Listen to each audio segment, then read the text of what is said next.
அக்கிரமம் மிகுதியாவதனால் அநேகருடைய அன்பு தணிந்து போகும். இந்த வீடியோ காண்கிற யாவரையும் கர்த்தராகிய இயேசு கிறிஸ்துவின் நாமத்தில் IHM எக்கோவில் வரவேற்றுக் கொள்கிறேன். உங்கள் யாவருக்கும் இயேசு கிறிஸ்துவின் நாமத்தில் என் அன்பின் நல்வாழ்த்துக்களை தெரிவித்துக் கொள்கிறேன். இயேசு கிறிஸ்துவின் வருகை குறித்து இதற்கு முன்பு அநேக வீடியோக்கள் நான் அப்லோடு செய்திருக்கிறேன். இயேசு கிறிஸ்துவின் வருகைக்கு முன்னால் நடக்கிற அடையாளங்கள் மூன்றாக பிரிக்கப்பட்டிருக்கிறது. ஒன்று, யூதர்கள் மத்தியில் நடக்கிற அடையாளங்கள். 2, புறஜாதி உலகத்தில் நடக்கிற அடையாளங்கள். 3, சபையில் நடக்கிற அடையாளங்கள். இந்த சபையில் நடக்கிறதான அடையாளங்களில் ஒரு அடையாளத்தை குறித்து ஒரு காரியம் உங்களோடு கூட இதுக்கு முன் அப்லோடு செய்த வீடியோவில் பகிர்ந்து கொண்டேன். அதில் அக்கிரமம் மிகுதி ஆவதினால் அநேகருடைய அன்பு தணிந்து போகும். இந்த அன்பு 2 விதத்தில் காணப்படுகிறது. 1, தேவனோடுள்ள அன்பு. 2, மனிதனோடுள்ள அன்பு. இயேசு கிறிஸ்துவின் வருகைக்கு முன்னால் சபையில் தேவனோடுள்ள அன்பும் குறைந்து போகிறது, மனிதனோடு உள்ள அன்பும் குறைந்து போகிறது. தேவனோடு உள்ள அன்புன்னு சொன்னால் என்ன? 1 யோவான் நிருபத்தில் எழுதப்பட்டிருக்கிறது, தேவனுடைய கற்பனைகளை கை கொள்ளுகிறது தேவனிடத்தில் அன்பு கூறுவதாம் என்று எழுதப்பட்டிருக்கிறது. தேவனிடத்தில் அன்பு கூறுகிறேன் என்று சொல்லுகிறவன் தேவனுடைய கற்பனைகளை கை கொள்ள வேண்டும். இந்த தேவனுடைய கற்பனைகள் என்று சொன்னால் என்ன? பழைய ஏற்பாட்டில் தேவனுடைய கற்பனைகள் என்று 10 கற்பனைகளை தேவன் மோசே மூலமாக இஸ்ரவேல் ஜனங்களை கொடுத்தார். அந்த 10 கற்பனைகள் தேவனுடைய கற்பனைகள். இனி புதிய ஏற்பாட்டில் இயேசு கிறிஸ்து இந்த பூமியில் தமது ஊழியத்தை நிறைவேற்றும் போது அதன் ஆரம்பத்தில் மலையில் இருந்து மத்தேயு 5, 6, 7 அதிகாரங்களில் ஜனங்களுக்கு போதித்தார். அது கிறிஸ்துவின் உபதேசம், கிறிஸ்துவின் கற்பனைகள். அந்த கிறிஸ்துவின் கற்பனைகளும் தேவனுடைய கற்பனைகள். பழைய ஏற்பாட்டில் 10 கற்பனைகளும் புதிய ஏற்பாட்டில் இயேசுவின் கற்பனைகளும் கீழ்ப்படுகிறது, அதை அனுசரிக்கிறதாகும் தேவனோடு உள்ள அன்பு.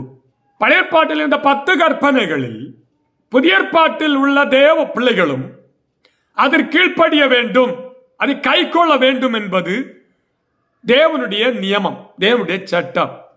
இந்த காலகட்டத்தில் பழைய ஏற்பாட்டில் உள்ள 10 கற்பனைகளில் 9 கற்பனைகளை கை கொண்டு அதில் ஒரு கற்பனையாகிய ஓய்வு நாள் ஆசரிப்பை விட்டுவிடுகிறார். இது சரிதானா என்பதை குறித்து இந்த வீடியோ மூலமாக உங்களோடு கூட பகிர்ந்து கொள்ள விரும்புகிறேன். இந்த ஓய்வு நாள் ஆசரிப்பு அல்லது சபத்து என்று சொல்வது, ஒன்று, தேவனால் அது ஆரம்பிக்கப்பட்டது. ஆதியாகம புஸ்தகம் 2ஆம் அதிகாரம் 2, 3 வசனங்களில் தேவன் தாம் செய்த தம்முடைய கிரியை 7ஆம் நாளிலே நிறைவேற்றி தாம் உண்டாக்கின தம்முடைய கிரியைகள் எல்லாம் முடித்த பின்பு 7ஆம் நாளிலே ஓய்ந்திருந்தார். தேவன் தாம் சிருஷ்டித்து உண்டு பண்ணின தம்முடைய கிரியைகள் எல்லாம் முடித்த பின்பு அதிலே ஓய்ந்திருந்தபடியால் தேவன் 7ஆம் நாளை ஆசீர்வதித்து அதை பரிசுத்தமாக்கினார். ஓய்வு நாள் என்று சொல்வது, முதலாவது தேவன் அதை ஆரம்பித்து வைத்தார், தேவன் ஓய்ந்திருந்தார்.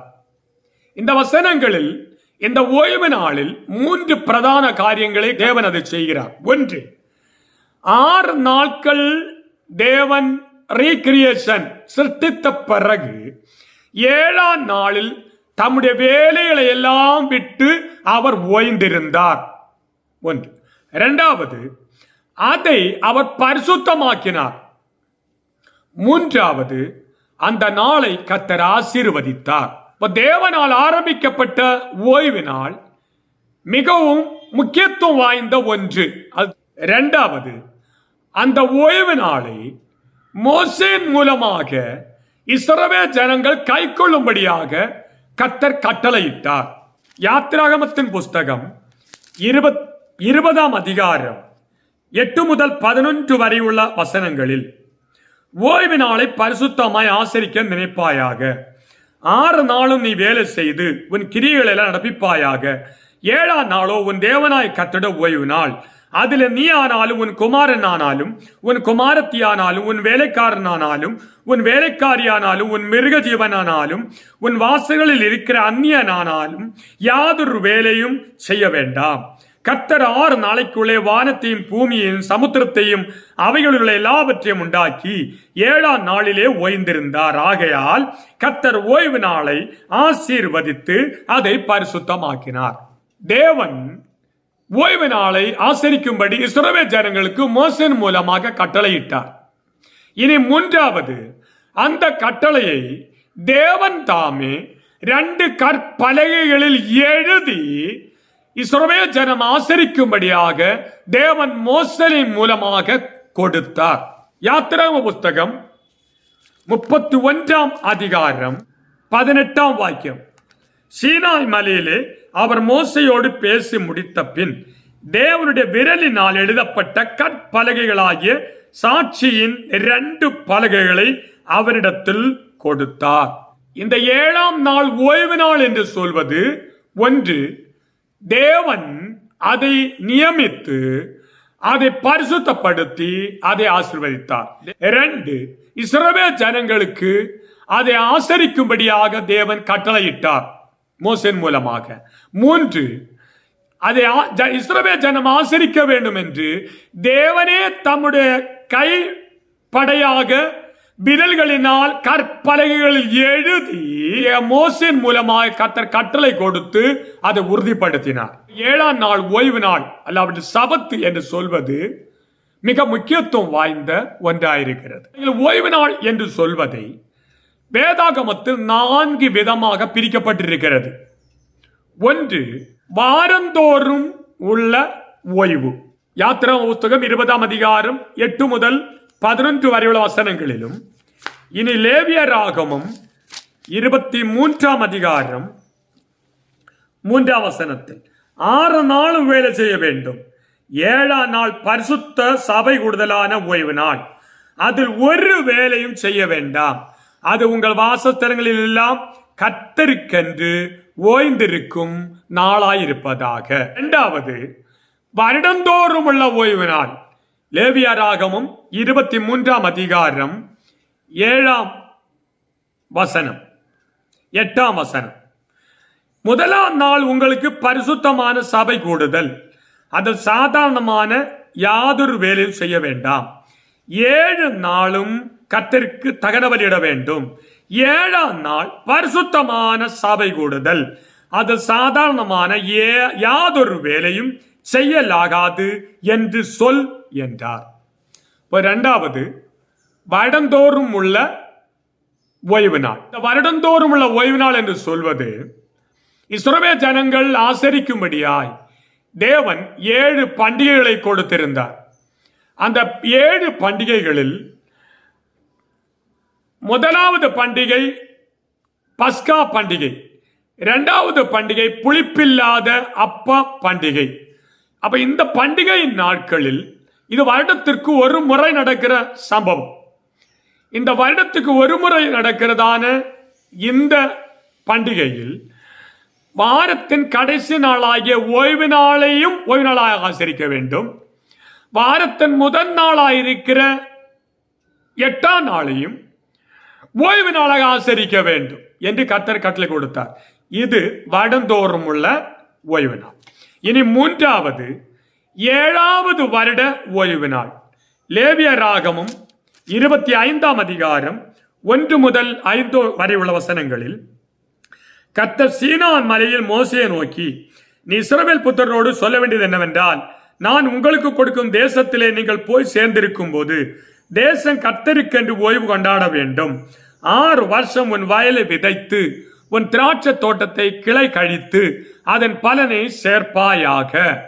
ஏழாம் வருஷத்திலோ கர்த்தருக்கென்று ஓய்ந்திருக்கும் ஓய்வு தேசத்திற்கு இருக்க வேண்டும். அதில் உன் வயலை விதைக்காமலும் உன் திராட்சை தோட்டத்தை கிளை கழிக்காமலும் தானாய் விளந்ததை பயிரானதை அறுக்காமலும் கிளை கழிக்காதே விட்ட திராட்சை செடியின் பழங்களை சேர்க்காமலும் இருப்பாயாக. இது தேசத்திற்கு அது ஓய்வு வருஷமாய் இருக்க கடவுது. ஏழாம் வருஷ ஓய்வு அது தேசத்துக்கு ஒரு வருஷம் ஓய்வாயிருக்க வேண்டும். இனி நாலாவது யூபிலி வருட ஓய்வு சொன்னால் 50வது வருட ஓய்வு. இந்த 50வது வருட ஓய்வைத்தான் யூபிலி வருட ஓய்வு என்று எழுதப்பட்டிருக்கிறது. லேவியராகமம் 25ஆம் அதிகாரம் 10 முதல் 17 வரை உள்ள வசனங்களில் 50ஆம் வருஷத்தை பரிசுத்தமாக்கி தேசமுக்கும் அதன் குடிகளுக்கெல்லாம் விடுதலை கூற கடவீர்கள். அது உங்களுக்கு யூபிலி வருஷம். அதிலே உங்களில் ஒவ்வொருவனும் தன் தன் காணியாட்சிக்கும் தன் தன் குடும்பத்துக்கும் திரும்பி போக கடவன். அந்த 50ஆம் வருஷம் உங்களுக்கு யூபிலி வருஷமாயிருப்பதாக. அதில் விதைக்காமலும் தானாய் விளைந்து பயிரானதை அறுக்காமலும் கிளை கழிக்காமலும் விடப்பட்ட திராட்சை பழங்களை சேர்க்காமலும் இருப்பீர்களாக. அது யூபிலி வருஷம். அது உங்களுக்கு பரிசுத்தமாயிருக்க வேண்டும். பழைய ஏற்பாட்டில் ஓய்வு நாள் என்று சொல்வது 4 நிலைகள் சொல்லப்பட்டிருக்கிறது. ஒன்று வாரத்தின் ஓய்வு நாள், அது 7ஆம் நாள் ஓய்வு. 2 வருடத்தின் ஓய்வு நாள், அது ஒரு வருஷத்தில் நடக்கிற ஓய்வு. 3வது 7வது வருட ஓய்வு நாள்.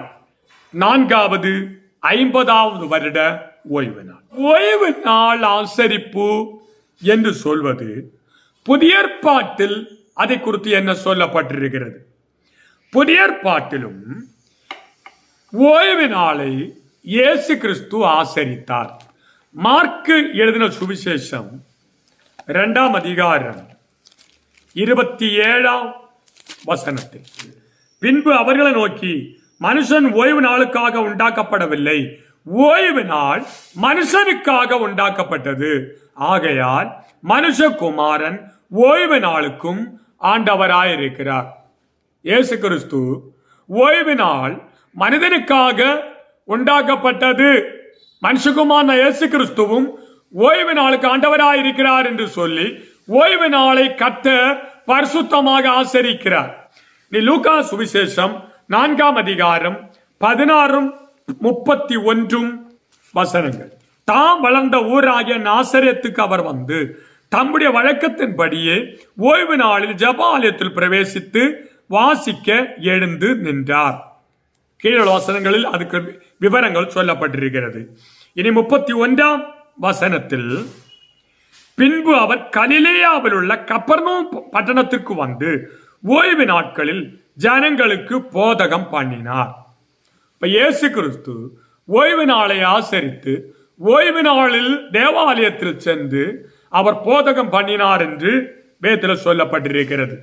அப்ப இயேசு கிறிஸ்து புதிய ஏற்பாட்டில் 7ஆம் நாள் ஓய்வு நாளாக ஆசரித்தார்.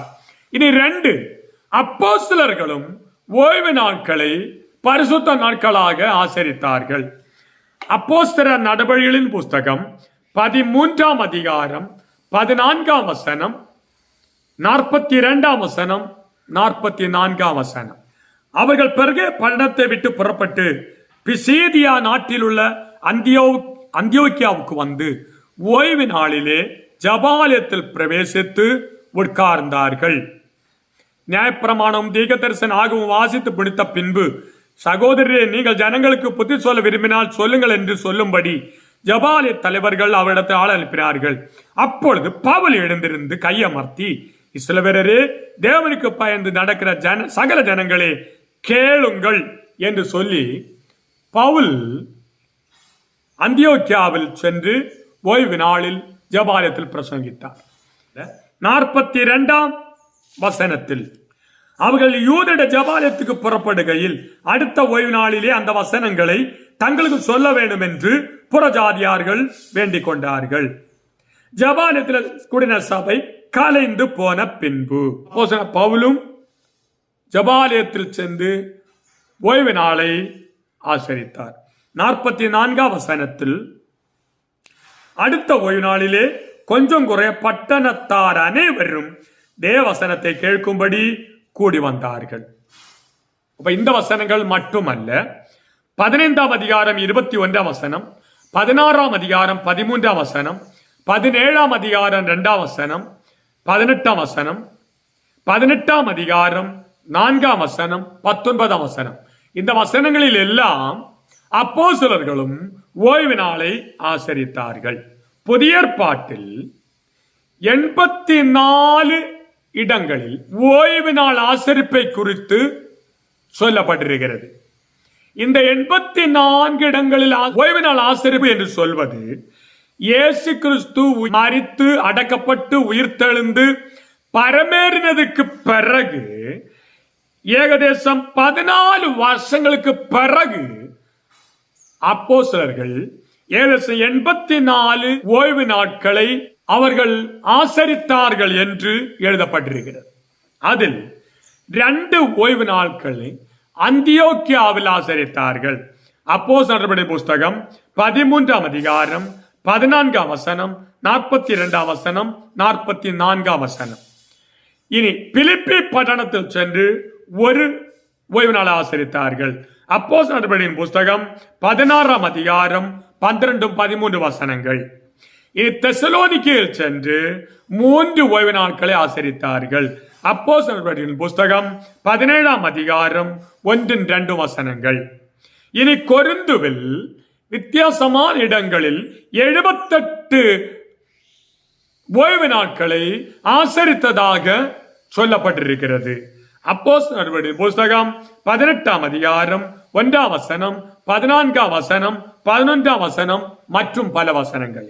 பழைய ஏற்பாட்டிலும் தேவன் ஓய்வு நாளை நியமித்து அதை ஆசரிக்க வேண்டும் என்று இஸ்ரவேல் ஜனங்களுக்கு மோசே மூலமாய் கட்டளையிட்டு தேவன் கற்பனைகள் எழுதி அதை திட்டப்படுத்தி அதை கட்டளையிட்டு மோசே மூலமாக கொடுக்கிறார். 2 புதிய ஏற்பாட்டில் இயேசு கிறிஸ்து ஓய்வு நாளை ஆசரித்தார். ஓய்வு நாளுக்கும் அவர் ஆண்டவராயிருக்கிறார். 3 அப்போஸ்தலர்கள் ஓய்வு நாட்களை அவர்கள் ஆசரித்தார்கள். இப்படி இருக்கும்போது அடுத்த கேள்வி, ஓய்வு நாள் ஆசரிப்பு மாற்றப்பட்டதா? இந்த கேள்விக்கு விடையும் நாம் கண்டுகொள்ள வேண்டியிருக்கிறது. ஓய்வு நாள் ஆசரிப்பு மாற்றப்பட்டதா? இந்த ஓய்வு நாள் ஆசரிப்பு என்று சொல்வது தேவன் கொடுத்த 10 கட்டளைகளில் உட்பட்ட ஒன்று. முதலாவது, தேவன் ஓய்வு நாள் ஆசரிப்பை மாற்றவில்லை. அதுக்கு காரணம், இஸ்ரவேல் ஜனங்களுக்கு அதை 2 விதத்தில் கர்த்தர் உறுதிப்படுத்துகிறார். முதலாவது, அதை நித்திய கட்டளையாக தேவன் நியமிக்கிறார். யாத்திராகமத்தின் புஸ்தகம் 31ஆம் அதிகாரம் 13ஆம் வசனம், நீ இஸ்ரவேல் புத்திரரை நோக்கி, நீங்கள் என் ஓய்வு நாட்களை ஆசரிக்க வேண்டும், உங்களை பரிசுத்தப்படுத்துகிற கர்த்தர் நான் என்பதை நீங்கள் அறியும்படி இது உங்கள் தலைமுறை தோறும் எனக்கும் உங்களுக்கும் அடையாளமாயிருக்கும். அப்போ 1 அடையாளமாயிருக்கிறது. 2 அது நித்திய கட்டளையாக கர்த்தர் கொடுக்கிறார். இனி 16ஆம் வசனத்தில், ஆகையால் இஸ்ரவேல் புத்திரர் தங்கள் தலைமுறை தோறும் ஓய்வு நாளை நித்திய உடன்படிக்கையாக ஆசரிக்கும்படி அதை கைக்கொள்ள கடவர்கள். அப்ப தேவன் கற்பலகையில் எழுதி கொடுத்தது மட்டுமல்ல, அது நித்திய கற்பனையாக கொடுத்திருக்கிறார். 2 தேவனுக்கும் மனுஷனுக்கும் இடையில் உள்ள உடன்படிக்கையாக கர்த்தர் கொடுத்திருக்கிறார். அது ஒரு அடையாளமாக கர்த்தர் கொடுத்திருக்கிறார். எசேக்கியேல் தீர்க்கதரிசன புஸ்தகம் 20ஆம் அதிகாரம் 12ஆம் வசனத்தில், நான் தங்களை பரிசுத்த பண்ணுகிற கர்த்தர் என்று அவர்கள் அறியும்படிக்கு எனக்கும் அவர்களுக்கும் அடையாளமாய் இருப்பதற்கான என் ஓய்வு நாட்களையும் அவர்களுக்கு கட்டளையிட்டேன். இந்த வசனங்களில் ஓய்வு நாளை தேவன் மாற்றவில்லை. எப்படி? 1, அதை தேவன் தம்முடைய ஜனங்களுக்கு நித்திய கட்டளையாக கொடுத்திருக்கிறார். 2, தேவனுக்கும் மனிதனுக்கும் இடையில் உள்ள ஒரு அடையாளமாக ஓய்வு நாளை கொடுத்திருக்கிறார். தேவன் மாற்றவில்லை. 2, இயேசு கிறிஸ்து மாற்றினாரா? இயேசு கிறிஸ்துவும் ஓய்வு நாளை ஆசரித்தார். இயேசு கிறிஸ்துவும் அதை மாற்றவில்லை. மார்க்கு சுவிசேஷம் 2 அதிகாரம் 27 வசனம், லூகா சுவிசேஷம் 4 அதிகாரம் 16, 31 வசனங்களில் இயேசு ஓய்வு நாளை ஆசரித்தார், ஓய்வு நாளை மாற்றவில்லை. இனி மூன்றாவது, அப்போஸ்தலர்களும் ஓய்வு நாளை மாற்றினார்களா? அப்போஸ்தலர்களும் ஓய்வு நாளை மாற்றவில்லை. அப்போஸ்தலர் நடபடிகளின் புஸ்தகம் 13 அதிகாரம் 14 வசனம், 42 வசனம், 44 வசனம், 15 அதிகாரம் 21 வசனம், 16 அதிகாரம் 13 வசனம், 17 அதிகாரம் 2 வசனம், 18 அதிகாரம் 4, 19 வசனங்கள். இந்த வசனங்கள் எல்லாம் ஓய்வு நாளை அப்போஸ்தலர்களும் மாற்றவில்லை. அப்படி என்றால் ஏன் ஓய்வு நாட்களை கிறிஸ்தவர்கள் கை கொள்ளவில்லை? ஏன் அதை ஆசரிக்கவில்லை? அதை குறித்த சில தர்க்கங்கள், விவாதங்கள் கிறிஸ்தவ கோலத்திலும் ஆவிக்கிற கோலத்திலும் இன்றைக்கு நிலைநிற்கிறது. அந்த விவாதங்கள் மிக முக்கியமான 3 தர்க்கங்களை உங்கள் மத்தியில் சொல்லும்படியாக விரும்புகிறேன். முதலாவது ஆர்கியூமெண்ட், முதலாவது தர்க்கம், இந்த ஓய்வு நாள் அல்லாவிட்டால் சபத்து என்று சொல்வது புதிய ஏற்பாட்டு சபைக்கு கொடுக்கப்பட்டது அல்ல, அது இஸ்ரவேல் ஜனங்களுக்கு கொடுக்கப்பட்டது. இதற்கு பதில் சொல்லுகிறேன். இந்த ஓய்வு நாள் என்று சொல்வது இஸ்ரவேல் ஜனங்களுக்கு மோசேயின் மூலமாய் கொடுக்கப்பட்டது என்பது உண்மை. ஆனால் புதிய ஏற்பாட்டு சபைக்கு அது கொடுக்கப்பட்டது அல்ல என்று சொல்வது ஒரு போதும் ஏற்புடையது அல்ல. காரணம் என்ன? காரணம், பழைய ஏற்பாட்டில் சொல்லப்பட்டிருக்கிற 10 கற்பனைகளும் புதிய ஏற்பாட்டில் சபை ஆசரிக்க வேண்டும். பழைய ஏற்பாட்டில் இஸ்ரவேல் ஜனங்களுக்கு கொடுக்கப்பட்ட 10 கற்பனைகளில் இஸ்ரவேல் ஜனம் மட்டுமல்ல ஆசரிக்க வேண்டியது, புதிய ஏற்பாட்டு சபையும் அதை கைக்கொள்ள வேண்டியிருக்கிறது. அதை விவரிக்கிறேன். எப்படி?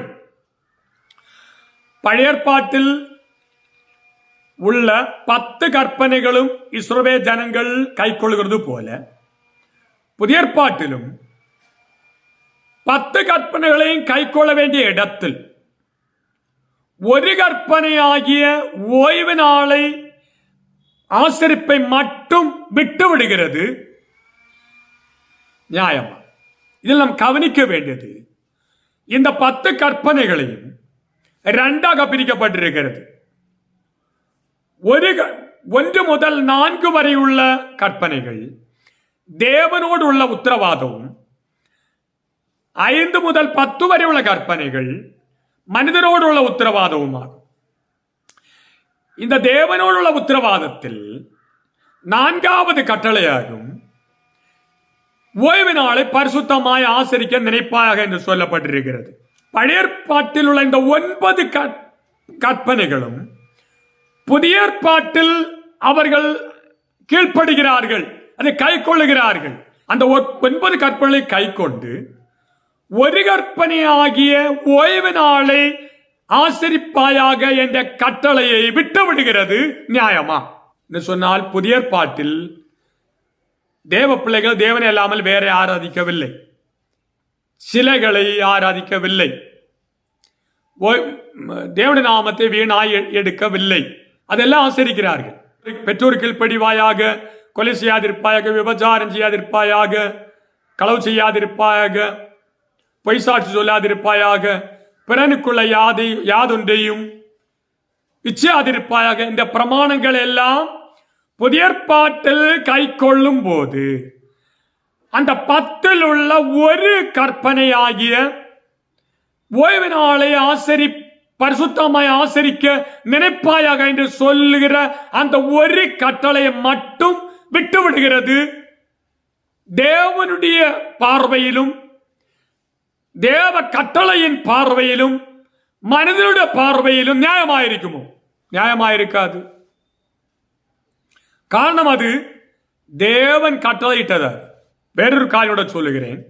யாக்கோபு நிருபம் 2ஆம் அதிகாரம் 10ஆம் வசனத்தை படிக்கும் போது தேவனுடைய நியாயப்பிரமாணத்தை எல்லாம் கை கொண்டும் அதுல ஒன்றிலே தவறினால் மற்றெல்லா கற்பனைகளிலும் அவன் தவறி போகிறான் என்று யாக்கோபு தெளிவாக எழுதுகிறார்.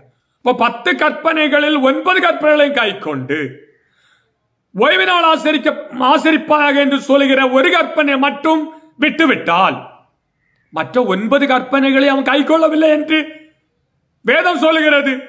10 கற்பனைகள் பழைய ஏற்பாட்டில் இஸ்ரவேல் ஜனங்களுக்கு மட்டுமல்ல கொடுக்கப்பட்டிருக்கிறது, புதிய ஏற்பாட்டு சபைக்கும் கொடுக்கப்பட்டிருக்கிறது. அதை 9ஐயும் கை கொள்கிறார்கள், ஒரு கற்பனையை விட்டு விடுகிறார்கள் என்பது பகல் வெளிச்சம் என்பது போல தெளிவாயிருக்கிறது. 2வது தர்க்கம், இந்த ஓய்வு நாளை குறித்து புதிய ஏற்பாட்டில் ஒரிடத்திலும் சொல்லப்படவில்லை. ஆனதினால் புதிய ஏற்பாட்டு சபை ஓய்வு நாளை ஆசரிக்க வேண்டிய தேவை இல்லை என்றுள்ள ஒரு வாதம் இருக்கிறது. இதற்கு பதில், புதிய ஏற்பாட்டில் எல்லா அப்போஸ்தலர்களும் இயேசு கிறிஸ்து உட்பட ஓய்வு நாளை ஆசரித்தார்கள் என்று நேரமாக நான் சொன்னேன். ஒரு முறை கூட அந்த வசனங்களை எடுத்து சொல்லுகிறேன்.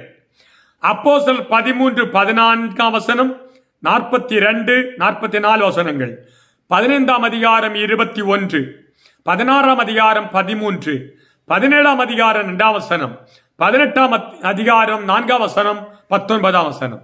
இந்த வசனங்களில் எல்லாம் புதிய ஏற்பாட்டிலும் ஓய்வு நாளை அப்போஸ்தலர்கள் ஆசரித்தார்கள். இப்படி இருக்கும்போது புதிய ஏற்பாட்டில் ஓய்வு நாளில் ஆசரிப்பை குறித்து ஒன்று சொல்லப்படவில்லை என்பது எப்படி ஏற்றுக்கொள்ள முடியுது? பொய்யல்லவா? இனி 3வது தர்க்கம், ரோமர் நிருபம் 10ஆம் அதிகாரம் 4ஆம் வசனத்தில் இயேசு கிறிஸ்து நியாயப்பிரமாணத்தின் முடிவாய் இருக்கிறார் என்று பவுல் எழுதுகிறார். இந்த வசனத்தின் அடிப்படையில் புதிய ஏற்பாட்டில் ஓய்வு நாள் ஆசரிக்கப்பட வேண்டிய தேவையில்லை என்று அவர்கள் வாதிக்கிறார்கள். ரோமன் நிருபம் 10ஆம் அதிகாரம் 4ஆம் வசனம், விசுவாசிக்கிற எவனுக்கு நீதி உண்டாகும்படியாக கிறிஸ்து நியாயப்பிரமாணத்தின் முடிவாய் இருக்கிறார். இந்த வசனத்தின்படி புதிய ஏற்பாட்டில் இயேசு கிறிஸ்து சிலுவையில் நியாயப்பிரமாணத்துக்கு முடிவு உண்டாக்கி இருக்கிறார். ஆனதினால் புதிய ஏற்பாட்டில் ஓய்வு நாள் ஆசரிக்கப்பட வேண்டிய தேவை இல்லை என்று அவர்கள் வாதிக்கிறார்கள். பதில் சொல்லுகிறேன். புதிய ஏற்பாட்டில் பவுல் இயேசு கிறிஸ்து நியாயப்பிரமாணத்தின் முடிவாய் இருக்கிறார் என்று சொல்வது உண்மை. இந்த நியாயப்பிரமாணத்தை இதில் ஒரு கருத்தில் கொள்ள வேண்டியிருக்கிறது. நியாயப்பிரமாணத்தை 2ஆக பிரிக்கப்பட்டிருக்கிறது. ஒன்று 10 கற்பனைகள், அது தேவன் கற்பலகைகளில் எழுதி கொடுத்த 10 கற்பனைகள். 2 மோசேயின் நியாயப்பிரமாணம். இந்த மோசேயின் நியாயப்பிரமாணம் என்று சொல்வது 613 காரியங்கள் இருக்கிறது. அதுதான் நியாயப்பிரமாணம். இயேசு கிறிஸ்து சிலுவையில் தம்முடைய சரீரத்தின் மூலமாக நியாயப்பிரமாணத்திற்கு முடிவுண்டாக்கினார். எந்த நியாயப்பிரமாணத்திற்கு? மோசேயின் மூலமாய் எழுதப்பட்ட 613 நியாயப்பிரமாணத்திற்கும் முடிவுண்டாக்கினார். அதில் ஒன்றாக பலிகள். அந்த பலிகள் இயேசு கிறிஸ்துவின் பலியோடு கூட முடிவடைகிறது. இயேசு கிறிஸ்து முடிவுண்டாக்கினது நியாயப்பிரமாணத்திற்கு, கற்பனைகளுக்கு முடிவுண்டாக்கவில்லை. 10 கற்பனைகள் வேற. 10 கற்பனைகள் அது கொடுக்கப்பட்ட மோசேயின் காலம் முதல் இன்று வரைக்கும் அது தொடர்ந்து கொண்டே இருக்கிறது. 10 கற்பனைகளுக்கு முடிவுண்டாக்கவில்லை. அந்த 10 கற்பனைகள் ஒரு சரத்தா இருக்கிற ஓய்வு நாளுக்கும் முடிவுண்டாக்கவில்லை. நியாயப்பிரமாணத்துக்கு முடிவுண்டாக்கினார். 613 சரத்துக்கள் உள்ள நியாயப்பிரமாணத்துக்கு முடிவுண்டாக்கினார். 10 கற்பனைகளுக்கு முடிவுண்டாக்கவில்லை. அது இன்று வரைக்கும் தொடர்ந்து கொண்டிருக்கிறது. நியாயப்பிரமாணத்துக்கு முடிவுண்டாக்கினார் என்று வாதிக்க முடியும்? ஓய்வு நாளை ஆசரிக்க வேண்டாம் என்று வாதிட முடியும்? சுருங்க கூறின், தேவனும் கிறிஸ்துவும் அப்போஸ்தலர்களும் ஒன்றும் ஓய்வு நாளை ஆசரிப்பை விட்டுவிடவில்லை. அவள் ஆசரித்தார்கள். அது இன்றைக்கும் தொடர்ந்து கொண்டிருக்கிறது. அடுத்த கேள்வி, ஓய்வு நாள் ஆசரிப்பை மாற்றினது யார்? எப்போது மாற்றினார்கள்? தேவன் மாற்றாத, இயேசு கிறிஸ்து மாற்றாத, அப்போஸ்தலர்கள் மாற்றாத இந்த ஓய்வு நாளை பிறகு யார் மாற்றினார்கள்? எப்போது மாற்றினார்கள்?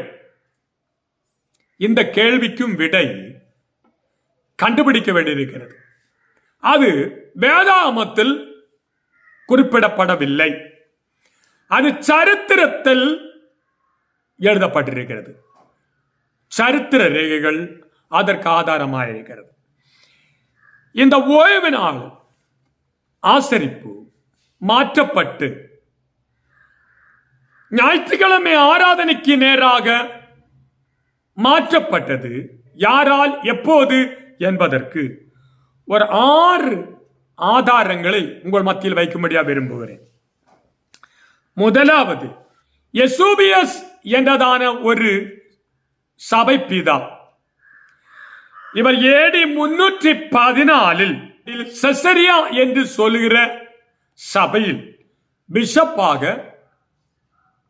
பட்டமேற்றார். இவர் பிஷப்பாக பதவியேற்ற பிறகு 7ஆம் நாளாகிய ஓய்வு நாளை கிறிஸ்தவர்களுக்காக ஞாயிற்றுக்கிழமை ஓய்வு நாளாக மாற்றுகிறேன் என்று அவர் கட்டளையிட்டு, அப்படி 7ஆம் நாள் ஓய்வை வாரத்தின் முதல் நாளாகிய ஞாயிற்றுக்கிழமை ஓய்வு நாளாக அவர் மாற்றினார். இரண்டாவது, AD 321 மார்ச் மாதம் 7ஆம் தேதி கான்ஸ்டைன்டைன் சக்கரவர்த்தி அவர் முதலாவது அவருடைய நாட்டில், உள்நாட்டில் 7ஆம் நாள் ஓய்வு நாளை ஞாயிற்றுக்கிழமை ஓய்வு நாளாக மாற்றும்படி அவர் கட்டளையிட்டார்.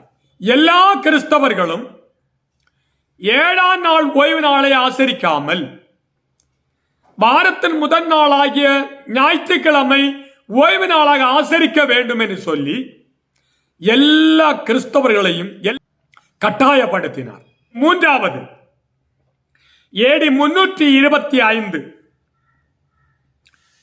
நிக்காயா என்றதான இடத்தில் ஒரு கவுன்சில் கூடினது. இந்த கவுன்சிலில் ரோமன் சக்கரவர்த்தியான கான்ஸ்டைன்டைன், ரோமன் கத்தோலிக்க சபை பிஷப்புமார்களும் சேர்ந்து 7ஆம் நாள் ஓய்வு நாளை ஞாயிற்றுக்கிழமை ஓய்வு நாளாக அவர்கள் மாற்றினார்கள். இனி நான்காவது, ஏகதேசம் AD 365 லவோதிக்காயில் வைத்து ஒரு கவுன்சில் கூடினது. அந்த கவுன்சிலில் கத்தோலிக்க சபா பிஷப்புமார்கள் இப்படி சொன்னார்கள், யூத ஜனங்களுக்கு 7ஆம் நாள் ஓய்வு நாளாக இருக்கிறது. இந்த ஓய்வு நாளில அவங்க சோம்பேறிகளாக இருந்து கொண்டிருக்கிறார்கள், ஒரு வேலையும் செய்யவில்லை.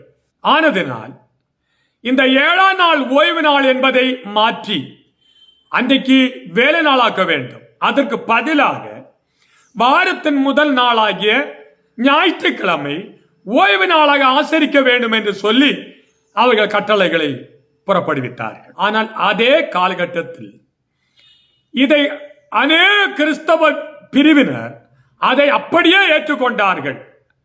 என்றாலும் கூட அன்று சிதறிப்போனதான கிறிஸ்தவர்கள் ஆங்காங்கே கடந்து சென்று சுவிசேஷத்தை அறிவிக்கிறது மட்டுமில்லை, அவர்கள் 7ஆம் நாளை மட்டுமே ஓய்வு நாளாக அவர்கள் ஆசரித்தார்கள் என்று சரித்திரம் சொல்லுகிறது.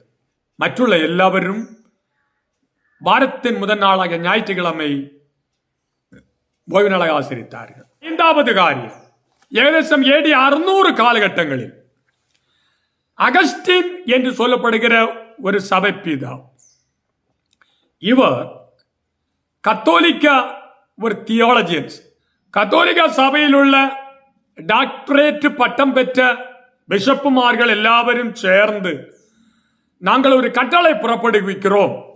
அது என்ன கட்டளை என்று சொன்னால், யூதர்களுடைய ஓய்வு நாளாகிய சபத்தை வாரத்தின் முதல் நாளாகிய ஞாயிற்றுக்கிழமைக்கு மாற்றுகிறோம் என்று கட்டளைகள் புறப்படுவித்தார்கள். அதை கிறிஸ்தவர்கள் அப்படியே ஏற்றுக்கொண்டார்கள். தேவ கட்டளையை மனித கட்டளையாக மாற்றினான். 6வது ஆதாரம், 1ஆம் நூற்றாண்டில் உள்ள அப்போஸ்தலர்கள் எல்லாவரும் வாரத்தின் கடைசி நாளை ஓய்வு நாளாக ஆசரித்தது உண்மை, ஆசரித்தார்கள்.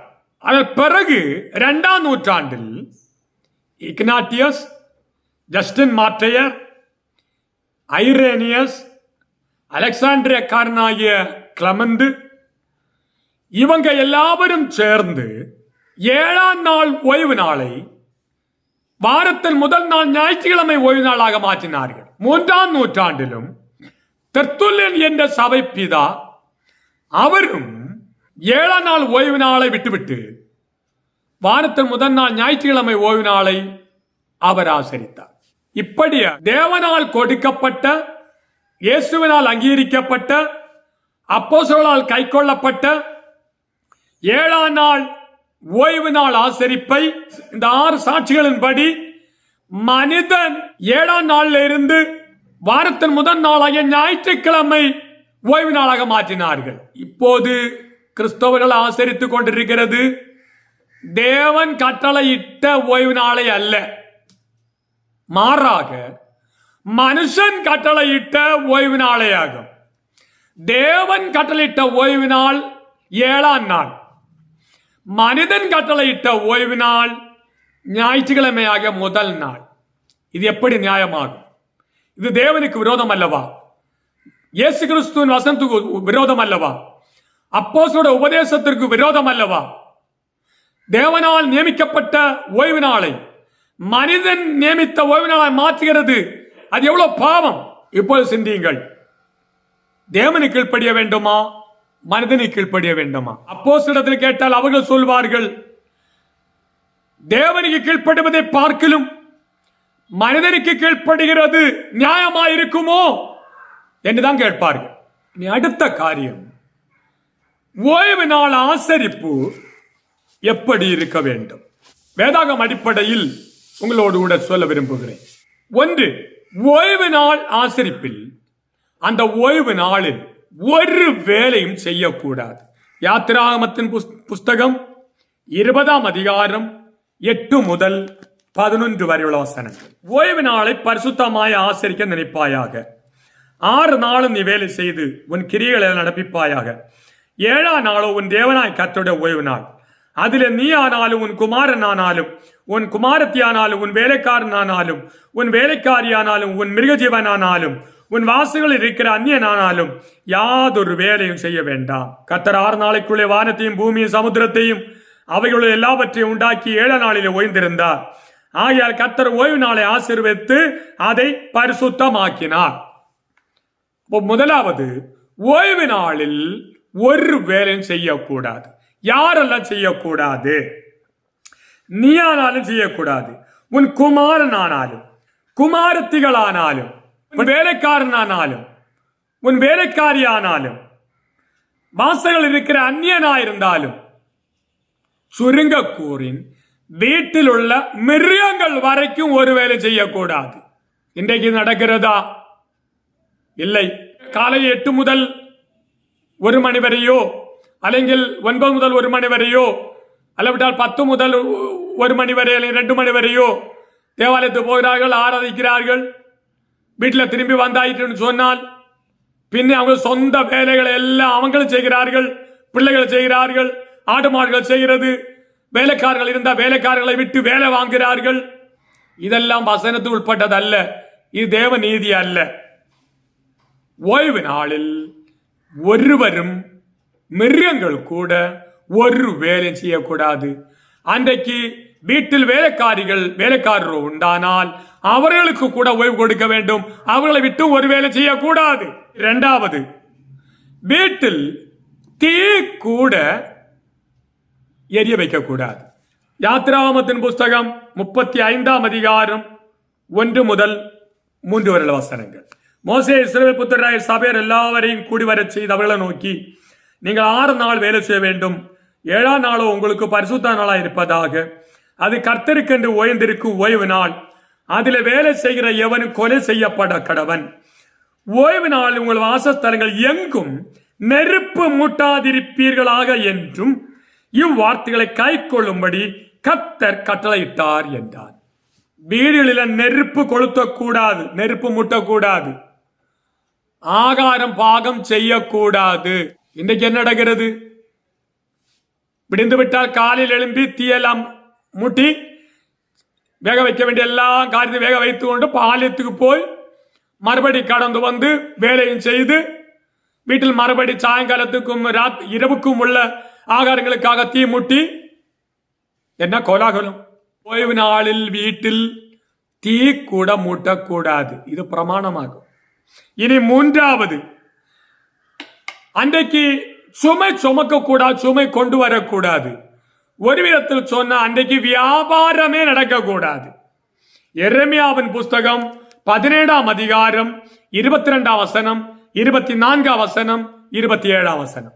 ஓய்வு நாளில் உங்கள் வீடுகளில் இருந்து சுமையை வெளியே கொண்டு போகாதபடிக்கும் ஒரு வேலை செய்யாதபடிக்கும் உங்கள் ஆத்துமாக்களுக்காக எச்சரிக்கையாயிருந்து நான் உங்கள் பிதாக்களுக்கு கட்டளையிட்டபடி ஓய்வு நாளை பரிசுத்தமாக்குங்கள் என்று கர்த்தர் சொல்லுகிறார். 24ஆம் வசனம். நீங்களோ இவனில் ஓய்வு நாளில் நகரத்தின் வாசல்களுக்குள்ளே சுமையை கொண்டு வராதபடிக்கும் ஓய்வு நாள் ஒரு வேலையும் செய்யாமல் அதை பரிசுத்தமாக்கும்படிக்கு என் சொல்லை கேட்பீர்களானால். அடுத்து 27ஆம் வசனம். நீங்கள் ஓய்வு நாளை பரிசுத்தமாக்கும்படிக்கும் ஓய்வு நாளில் சுமையை எருசலேமின் வாசல்களுக்குள் எடுத்து வராதிருக்கும்படிக்கும் என் சொல்லை கேளாமற் போனீர்களாகில் நான் அதன் வாசல்கள் தீ கொளுத்துவேன். ஓய்வு நாளில் சுமை சுமக்கக்கூடாது, சுமை கொண்டு வரக்கூடாது, கொண்டு போகக்கூடாது, வியாபாரம் செய்யக்கூடாது. இன்றைக்கு என்ன நடக்கிறது? சுமை சுமக்கிறதும் கொண்டு போகிறதும் கொண்டு வருகிறதும், கடைகள் உள்ளவர்கள் கடைகளை திறந்து வியாபாரம் செய்கிறதும் விற்கிறதும் நடக்கவில்லையா? இது வசனத்துக்கு முரண்பாடானது அல்லவா? ஓய்வு நாள் சொன்னா ஓய்வு நாள் தான். 4வது, ஏசாயா தீர்க்கதரிசன புஸ்தகம் 58ஆம் அதிகாரம் 13-14 வசனங்களில், என் பரிசுத்த நாளாகிய ஓய்வு நாளிலே உனக்கு இஷ்டமானது செய்யாதபடி உன் காலை விலக்கி உன் வழிகளின்படி நடவாமலும் உனக்கு இஷ்டமானதை செய்யாமலும் உன் சொந்த பேசை பேசாமலும் இருந்து ஓய்வு நாளை மனமகிழ்ச்சியின் நாள் என்றும் கர்த்தருடைய பரிசுத்த நாளை மகிமையுள்ள நாள் என்றும் சொல்லி அதை மகிமையாக எண்ணுவாயானான். ஓய்வு நாளில் இஷ்டமானது ஒன்றும் செய்யக்கூடாது. 2, தூர யாத்திரை போகக்கூடாது, காலை விலக்க வேண்டும். 3, சொந்த வழிகளில் நடக்கக்கூடாது, காலை விலக்க வேண்டும். 3, ஈவன் தேவையில்லாத வார்த்தைகளை சொந்த பேச்சை பேசாமலும் இருந்து அந்த நாளை மனமகிழ்ச்சி நாளாக ஆசரிக்க வேண்டும் என்று வேதம் சொல்லுகிறது. இன்றைக்கு என்ன நடக்கிறது? ஓய்வு நாள் காலையிலிருந்து மத்தியானம் வரைக்கும் ஆராதனை முடிஞ்சாச்சுன்னு சொன்னா இஷ்டம் போல பேச்சு தான். யாத்திரை பண்ணவில்லையா? யாத்திரை பண்ணுகிறார்கள். இஷ்டமான வழிகளில் அவர் கடந்து போகவில்லையா? போகிறார்கள். இதுவும் தேவனுடைய வசனத்துக்கு விரோதமானது. ஓய்வு நாளில் முழுவதும் ஓய்ந்திருக்க வேண்டும். 5வது, பழைய ஏற்பாட்டில் ஒருவன் ஓய்வு நாளில் விறகு பொறுக்கும்படியாக கடந்து போனான். அவன் பிடிக்கப்பட்டு மோசத்தில் கடந்து வந்த போது தேவனுடைய கற்பனையினால் அவனை கல்லறிந்து கொண்டார்கள் என்று என்னாகமம் 15ஆம் அதிகாரம் 32 முதல் 35 வசனங்கள் சொல்லப்பட்டிருக்கிறது. ஓய்வு நாளில் விறகு கூட பொறுக்க போகக்கூடாது.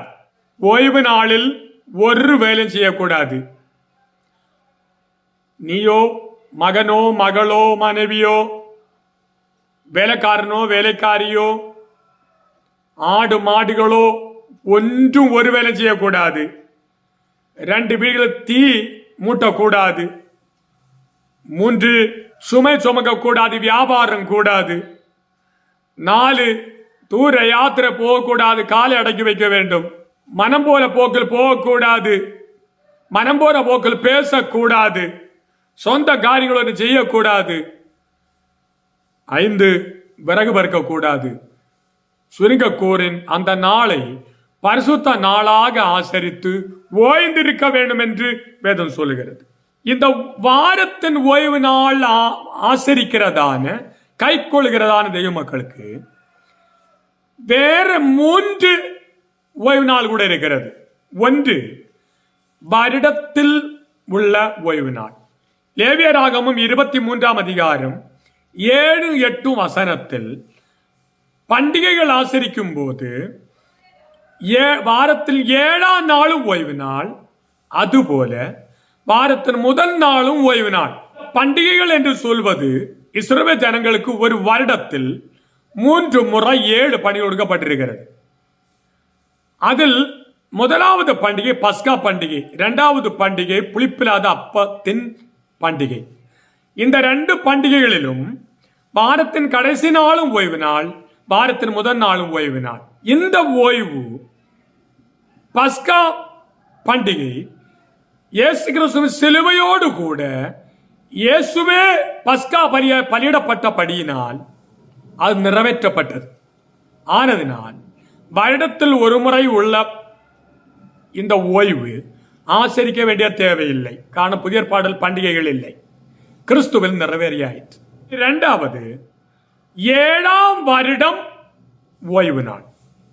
இந்த 7ஆம் வருட ஓய்வு நாளை லேவியராகமம் 25ஆம் அதிகாரம் 1 முதல் 5 வரை வசனங்களில் கர்த்தர் சீனாய் மலையில் மோசேயை நோக்கி, நீ இஸ்ரவேல் புத்தரோடு சொல்ல வேண்டியது என்னவென்றால், நான் உங்களுக்கு கொடுக்கும் தேசத்திலே நீங்கள் போய் சேர்ந்திருக்கும் போது தேசம் கர்த்தருக்கென்று ஓய்வு கொண்டாட வேண்டும். 6 வருஷம் உன் வயலை விதைத்து உன் திராட்சை தோட்டத்தை கிளை கழித்து அதன் பலனை சேர்ப்பாயாக. 7ஆம் வருஷத்திலோ கர்த்தருக்கென்று ஓய்ந்திருக்கும் ஓய்வு தேசத்திற்கு இருக்க வேண்டும். அதில் உன் வயலை விதைக்காமலும் உன் திராட்சை தோட்டத்தை கிளை கழிக்காமலும் தானாய் விளைந்து பயிரானதை அறுக்காமலும் கிளை கழிக்காதே விட்ட திராட்சை செடியின் பழங்களை சேர்க்காமலும் இருப்பாயாக. தேசத்துக்கு அது ஓய்வு வருஷமாய் இருக்க கடவுது. இப்ப 7ஆம் நாள் ஓய்வு நாள் ஆசரிக்கிறவர்கள் 7ஆம் வருடத்தையும் ஓய்வு வருடம் ஆசரிக்க வேண்டும். அந்த வருடத்தில் அவர்கள் ஒவ்வொருவருக்கும் உள்ள விளை நிலங்களை விதைக்க கூடாது, அறுக்க கூடாது, கிளை அடிக்க கூடாது, எந்த ஒரு பயிரும் செய்யக்கூடாது. அவர் விளை நிலங்களை ஒரு வருடமும் அப்படியே விட்டுவிட வேண்டும், வேலை செய்யாமல் விட்டுவிட வேண்டும். அதாகும் 7ஆம் வருட ஓய்வு. இன்னைக்கு நடக்கிறது 77 வருஷம் ஆனாலும் அந்த ஓய்வு அங்கு நடக்கவில்லை, அநேக வாழ்க்கை நடக்கவில்லை. 7ஆம் நாள் ஓய்வு ஆசரிக்கிறவர்கள் கண்டிப்பாக ஆசரிக்க வேண்டும். அந்த ஒரு வருடம் விளைநிலங்களை அப்படியே விட்டுவிட வேண்டும். இனி 3வது 50வது வருட யூபிலி வருட ஓய்வு. அதே லேவியராகமம் 25ஆம் அதிகாரம் 10 முதல் 17 வரை வசனங்கள். 50ஆம் வருஷத்தை பரிசுத்தமாக்கி தேசமெங்கும் அதன் குடிகளுக்கெல்லாம் விடுதலை கூற கடவீர்கள். அது உங்களுக்கு யூபிலி வருஷம். அதிலே உங்களில் ஒவ்வொருவனும் தன் தன் காணியாட்சிக்கும் தன் தன் குடும்பத்துக்கும் திரும்பி போக கடவன். அந்த 50ஆம் வருஷம் உங்களுக்கு யூபிலி வருஷமாய் இருப்பதாக. அதில் விதைக்காமலும் தானாய் விளைந்து வயலானதை அறுக்காமலும் கிளை அடிக்காமலும் விடப்பட்ட திராட்சை செடி பழங்களை சேர்க்காமலும் இருப்பீர்களாக. அது யூபிலி வருஷம், அது உங்களுக்கு பரிசுத்தமாய் இருக்க வேண்டும். 50வது வருடமும் யூபிலி வருடம், அது ஓய்வு வருடம். அந்த ஓய்வு வருடத்தில் நிலங்களை விதைக்கவோ அறுவடை செய்யவோ செய்யக்கூடாது, விட்டுவிட வேண்டும். இனி ஒவ்வொருவரும் தன் தன் வேலை செய்கிறோம் தன் தன் காணி ஆட்சிக்கு திரும்பி போக வேண்டும், தன் தன் வீட்டுக்கு திரும்பி போக வேண்டும். அந்த ஒரு வருடமும் வேலை செய்யக்கூடாது. அடிமையில் இருக்கிறவர்கள் விடுதலையாக்கப்பட வேண்டும். வேலை செய்து கொண்டிருக்கிறவர்கள் வேலைக்கு போகாமல் அது ஓய்வு வருடமாக ஆசரிக்க வேண்டும். கவர்மெண்ட் வேலை இருக்கிறவர்கள், கம்பெனி வேலை இருக்கிறவர்கள், இவர்களுக்கெல்லாம் நியாயமாக சிந்தித்தால் அது ரொம்ப கடினமான ஒன்று. காரணம், அரசாங்க சட்டத்திற்கும் கம்பெனி சட்டத்திற்கும் கீழ்ப்படிய வேண்டியிருக்கிறது. ஆனால் வேதம் சொல்லுகிறது அவனவன் தன் தன் காணியாட்சிக்கு தன் தன் வீட்டுக்கு தன் தன் இடத்துக்கு கடந்து போக வேண்டும். ஒரு வருஷம் பின்ன வேலை செய்யக்கூடாது. இன்றைக்கு நடக்கிறதா? வாரத்தின் முதல் நாள் ஆசரிக்கிற ஓய்வு நாள் ஆசரிக்கிறவர்களும் வருடத்தின் 7வது வருடம் ஓய்வு நாள் ஆசரிக்க வேண்டும். 50வது வருடம் ஓய்வு நாளையும் ஆசரிக்க வேண்டும். நடக்கிறதா என்று சொன்னால் அது கேள்விக்குரியதான். ஓய்வு நாளை ஆசரித்தாலும் ஆசரிக்காவிட்டாலும் வேதம் சொல்கிறது அது ஆசரிக்க வேண்டும் என்று. காரணம், தேவன் கட்டளையிட்டார், அவர் மாற்றவில்லை. இயேசு சொன்னார், அவர் ஆசரித்தார், அவர் மாற்றவில்லை. அப்போஸ்தலர்கள் ஆசரித்தார்கள், அதை மாற்றவில்லை. வேதாகமம் சொல்கிறது அதை மாற்றவில்லை. மனிதன் மாற்றினான். தேவனுடைய கற்பனைகளுக்கு விரோதமாய், தேவ கட்டளைக்கு விரோதமாய், அப்போஸ்தலர் உபதேசத்துக்கு விரோதமாய், இயேசுவின் உபதேசத்துக்கு விரோதமாய், தேவ கட்டளை விரோதமாய் அவர்கள் மாற்றினார்கள். இது தேவனுக்கு முன்பாக இது நீதி அல்ல, நியாயம் அல்ல. புதிய ஏற்பாட்டிலேயும் தேவ பிள்ளைகள் இதை ஆசரித்து தான் ஆக வேண்டும் என்று வேதம் அடிவரையிட்டு சொல்லுகிறது. தேவ கற்பனை கை கொள்வது அவிடத்தில் அன்பு கூறுவதாம். தேவ கற்பனை கை கொள்ளும் போது 9 கற்பனைகளையும் கை கொண்டு விட்டு இந்த ஒரு கற்பனை கை கொள்ளாமல் விட்டு விடுவது தேவ வசனத்துக்கும் தேவனுக்கும் விரோதமானது. ஆகையால் என்ன கேட்கிற அருமையான தேவ பிள்ளைகளே, வேத வசனத்தின் பின்னில் மறைந்து நின்று கொண்டு பட்சபாதம் இல்லாமல் வேதத்தை மிக தெளிவாக உங்களோடு பகிர்ந்து கொண்டேன் மட்டும்தான் எனக்கு சொல்ல முடியும். நாம் தேவனுடைய கட்டளை விட்டு மாறி இருக்கிறோம் என்பது நிதர்சனமான உண்மை. அடுத்த கேள்வி எழும்பும், எப்படி? ஓய்வு நாளில் ஆராதிக்கிறது, பிரசங்கிக்கிறது, இப்படிப்பட்ட காரியங்கள் எல்லாம் அது ஓய்வு நாளை மீறுகிறதாக அல்லவா இருக்கிறது? சரியான கேள்வி. அதுக்கு பதில் வேதாகமத்திலிருந்து சில காரியங்களை சுட்டிக்காட்ட விளைகிறேன். லூக்கா சுவிசேஷம் 6ஆம் அதிகாரம் 6 முதல் 10 வசனங்களில் வேறொரு ஓய்வு நாளிலே அவர் ஜபாலயத்தில் பிரவேசித்து உபதேசித்தார். அங்கே சூம்பன வரதியுடைய ஒரு மனுஷன் இருந்தான். அப்பொழுது வேதபாரகரும் பரிசேரும் அவ்விடத்தில் குற்றம் பிடிக்கும்படி ஓய்வு நாளை சொஸ்தமாக்குவாரோ என்று அவர் மேல் நோக்கமாயிருந்தார்கள். அவருடைய சிந்தனைகளை அவர் அறிந்து சூம்பன கையுடைய மனுஷன் நோக்கி, நீ எழுந்து நடுவே நில் என்றார். அவன் எழுந்து நின்றான். அப்பொழுது இயேசு அவர்களை நோக்கி, நான் உங்களிடத்தில் ஒன்று கேட்கிறேன், ஓய்வு நாட்கள் நன்மை செய்வதோ தீமை செய்வதோ ஜீவனை காப்பதோ அழிப்பதோ எது நியாயம் என்று கேட்டு அவர்கள் எல்லாவரையும் சுற்றி பார்த்து அந்த மனுஷனை நோக்கி, உன் கையை நீட்டு என்றார். அப்படியே அவன் தன் கையை நீட்டினான். உடனே அவன் மறு கையை போல சொஸ்தமாயிற்று. இனி 13ஆம் அதிகாரம் 11 முதல் 17 வரை உள்ள வசனங்கள். அப்பொழுது 18 வருஷமாய் பலவீனப்படுத்தும் ஆவியை கொண்ட ஒரு ஸ்திரீ அங்கே இருந்தாள். அவள் எவ்வளவு நிமிரக்கூடாத கூனியாயிருந்தாள். இயேசு அவளை கண்டு தம்மிடத்தில் அழைத்து, ஸ்திரீயே, உன் பலவீனத்திலிருந்து விடுதலையாக்கப்பட்டாய் என்று சொல்லி அவள் மேல் தமது கைகளை வைத்தார். உடனே அவள் நிமிர்ந்து தேவனை மகிமைப்படுத்தினார். இயேசு ஓய்வு நாள் சொஸ்தமாக்கினபடியினால் ஜெப ஆலய தலைவன் கோபமடைந்து ஜனங்களை நோக்கி, வேலை செய்கிறதுக்கு 6 நாள் உண்டே, அந்த நாட்களில் நீங்கள் வந்து சொஸ்தமாக்கிக் கொள்ளுங்கள், ஓய்வு நாளிலே அப்படி செய்யலாகாது என்றார். கர்த்தர் அவனுக்கு பிரதியுத்தரமாக, மாயக்காரனே, உங்கள் எவனாவது ஓய்வு நாளில் தன் எருதையாவது தன் கழுதையாவது தொழுவத்திலிருந்து அவிழ்த்து கொண்டு போய் அதற்கு தண்ணீர் காட்டுகிறது இல்லையா? இதோ சாத்தான் 18 வருஷமாய் கட்டியிருந்த ஆபிரகாமின் குமார்த்தியாய் இவளை ஓய்வு நாளில் இந்த கட்டிலிருந்து அவிழ்த்து விட வேண்டியதில்லையா என்றார். இந்த 2 வசனங்களிலும் இயேசு கிறிஸ்து ஓய்வு நாளில் ஜெபாலயத்தில் சென்றார், அங்கே உபதேசித்தார், பிரசங்கித்தார். மட்டுமல்ல, வியாதிஸ்தர்களாய் இருந்தவர்களை சொஸ்தமாக்கவும் செய்தார். இப்போ ஓய்வு நாளில் தேவாலயத்தில் சென்று போதிக்கிறதும் பிரசங்கிக்கிறதும் வியாதியை குணமளிக்கும் ஊழியங்களை நிறைவேற்றுகிறதும் தவறல்ல, பாவம் அல்ல. அதை இயேசு கிறிஸ்து அங்கீகரித்து அதை செய்திருக்கிறார். 2, நன்மை செய்வதையும் இயேசு அங்கீகரித்திருக்கிறார்.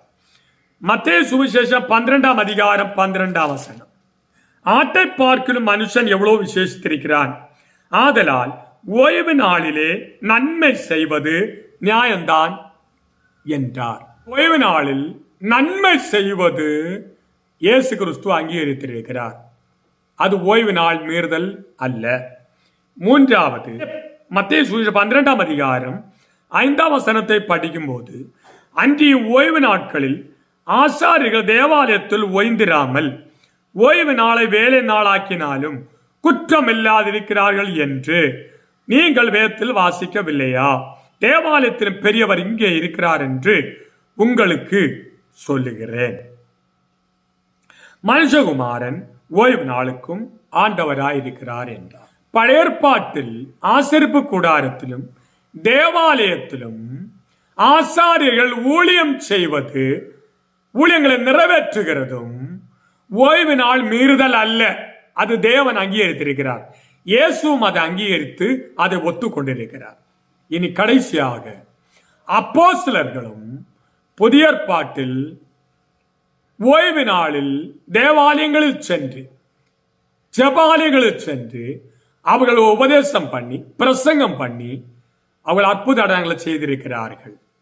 ஆகையால் ஓய்வு நாளில் தேவாலயத்தில் செல்வதும் பிரசங்கம் பண்ணுகிறதும் உபதேசிக்கிறதும் போதிக்கிறதும் வியாதிகளை குணமாக்கி அந்த ஊழியத்தை நிறைவேற்றுவதும் ஓய்வு நாள் மீறுதல் அல்ல. அது தேவனால் அங்கீகரிக்கப்பட்டிருக்கிறது, இயேசு கிறிஸ்துவினால் அங்கீகரிக்கப்பட்டிருக்கிறது. அப்போஸ்தலர்கள் செய்து அதற்கு மாதிரியை காண்பித்திருக்கிறார்கள். ஆகையால் என்னை கேட்கிற அருமையான தேவ பிள்ளைகளே, வேத வசனத்தின் பின்னில் மறைந்து நின்று கொண்டு பட்சபாதம் இல்லாமல் வேதத்தை மிக தெளிவாக உங்களோடு பகிர்ந்து கொண்டேன் மட்டும்தான் எனக்கு சொல்ல முடியும். நாம் தேவனுடைய கட்டளை விட்டு மாறி இருக்கிறோம் என்பது நிதர்சனமான உண்மை. ஆயால் தேவனை அன்பு கூறுகிறவர்கள் தேவ கட்டளை நாமும் கை கொண்டு மற்றவர்களுக்கு நாம் போதித்து அநேகரை சத்தியத்திலே நடத்தி கர்த்தர் வருகைக்கென்று நாமும் ஆயத்தமாகி ஜனங்களையும் சபையையும் நாம் ஆயத்தமாகி கர்த்தர் வருகைக்கென்று நாம் காத்திருப்போம். கர்த்தர் திருவசனங்களால் நம்மை ஆசீர்வதிப்பாராக. சத்தத்தை அறிந்தவர்களும்படி நம்முடைய கண்களை திறப்பாராக. அடுத்த வீடியோவில் காண்கிறது வரை நம் எல்லாவரையும் தேவன் தாமே பாதுகாப்பாராக. மாரநாதா.